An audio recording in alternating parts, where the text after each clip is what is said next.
Hai, hello, salam sejahtera Malaysia. Selamat datang ke channel Fels Lifestyle. Terima kasih kerana terus setia dan terus bersama di dalam channel ini. Saudara-saudara yang saya hormati, tuan-tuan dan puan-puan. Ini satu kejutan untuk kepimpinan bersatu, kepimpinan pembangkang.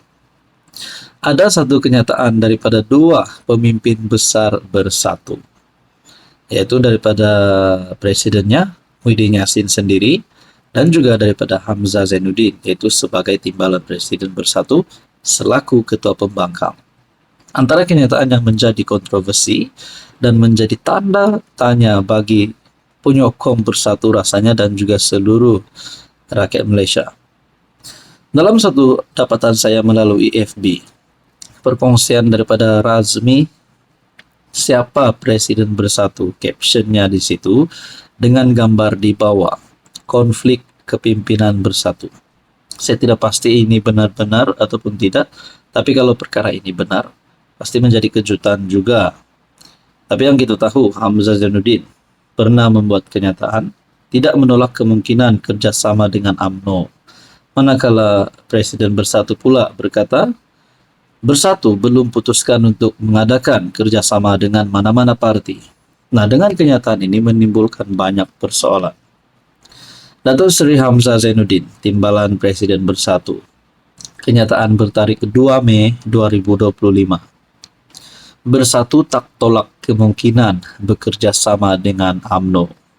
Manakala kenyataan Tan Sri Muhyiddin Yassin selaku Presiden Bersatu yang juga pengerusi Perikatan Nasional berkata, Bersatu belum putuskan kerjasama dengan mana-mana parti.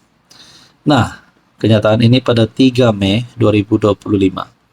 Jadi kalau ada dua kenyataan ini seolah-olah tidak sinkronis, tidak selari, kerana Bersatu bersedia untuk bekerja sama dengan UMNO menurut Hamzah Zainuddin. Manakala Muhyiddin Yassin pula selaku presiden berkata, Bersatu tidak putuskan untuk bekerja sama dengan mana-mana parti. Adakah dengan ini Muhyiddin dan Hamzah Zainuddin sebenarnya sedang dalam keadaan yang tidak bersefahaman?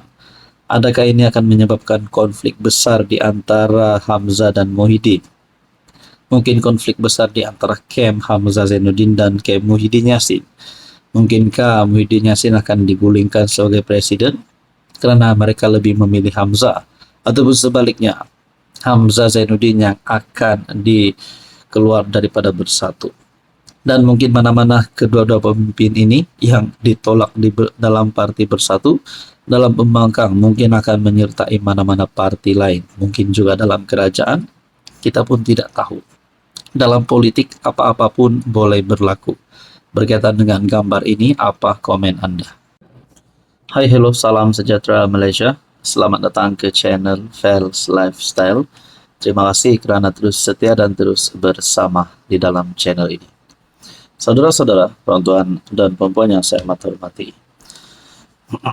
Ada yang kata menjelang pilihan raya umum ke-16, Perikatan Nasional akan mengalami kekalahan yang lebih teruk berbanding pilihan raya umum ke-15.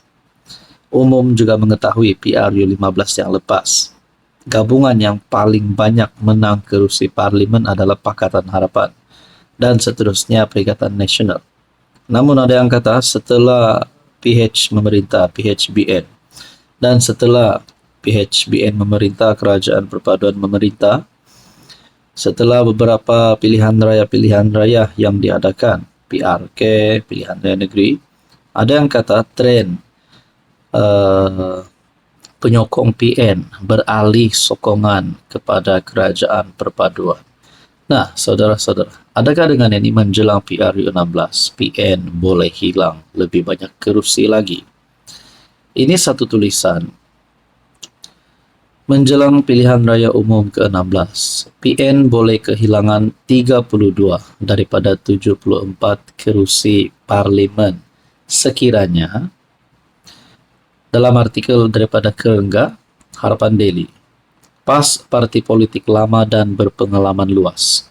Mereka bijak membaca dan mencatur gerak politik mereka sendiri. Sebab itu, Apabila berdepan beberapa isu berbangkit dalam PN, mereka kembali membuka pintu kepada UMNO. Isu-isu berbangkit tersebut bukan sekadar tentang hubungan dengan Bersatu, seperti yang saya sentuh dalam catatan lepas, tetapi juga tentang peluang mereka dalam PRU 16 nanti, menurut artikel ini. Jika situasi politik sekarang tidak perubahan dan UMNO BN kekal bekerja sama dengan PH menuju PRU 16, PN berpotensi hilang sekurang-kurangnya 32 kursi parlimen yang mereka sandang sekarang berdasarkan undi yang mereka perolehi berbanding campuran undi sedia ada PHBN. Hilang 32 daripada 74 kursi yang dimenangi dalam PRU 15 2022 bukanlah sesuatu yang diinginkan oleh PN, bahkan akan menjadi mimpi ngeri. Sebab itu, saya percaya para strategis PAS tidak akan biarkan perkara ini berlaku. Mereka adalah parti tunggal yang memenangi kursi parlimen paling banyak dalam PRU lepas. Mereka akan cuba pertahan karisma yang ada. Saya kurang sentuh tentang Bersatu kerana kekuatan sebenar akar umbi PN adalah PAS. Setiap kali pilihan raya, Bersatu hanya bergantung kepada kekuatan jentera PAS. Jika PAS memilih untuk tinggalkan kerjasama dengan Bersatu dan mereka gagal menumpang mana-mana parti dalam PRU akan datang, Bersatu berisiko hilang dalam radar politik tanah air seperti yang sedang dialami pejuang. Secara umumnya, 32 kursi yang saya maksudkan itu paling banyak adalah dari Perak, yaitu negeri tempat sedang berlangsung PRK Air Kuning. Jika PHBN kekal bekerja sama dan senario politik tidak banyak berubah, PN berisiko hilang 8 kursi di Perak, yaitu Gerik, Parit Buntar, Bukit Gantang, Padang Rengas, Kuala Kangsar, Parit, Pasir Salak, dan Lumut.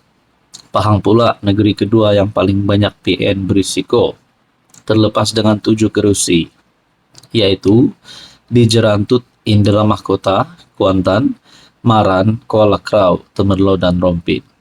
Seterusnya Selangor dengan 6 kursi, Melaka dan Pulau Pinang masing-masing 3 kursi, Johor pula berisiko hilang 2 kursi. Di Mersing dan paling menarik kursi yang sedang disandang oleh Tan Sri Muhyiddin, yaitu pengurus PN sendiri di Pago, juga termasuk dalam senarai. Selain itu, Kedah dan Perlis masing-masing 1 kursi parlimen, Parlimen Kulim, Bandar Baharu, dan Kanggar. Jadi saudara-saudara yang saya hormati, kalau perkara ini benar, ini bukan pasal lompat parti ke apa.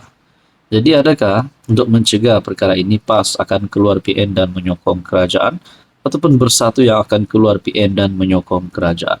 Jadi perkara ini boleh membawa kepada perubahan dinamik politik. Jadi tuan-tuan dan puan yang saya hormati, apa komen Anda?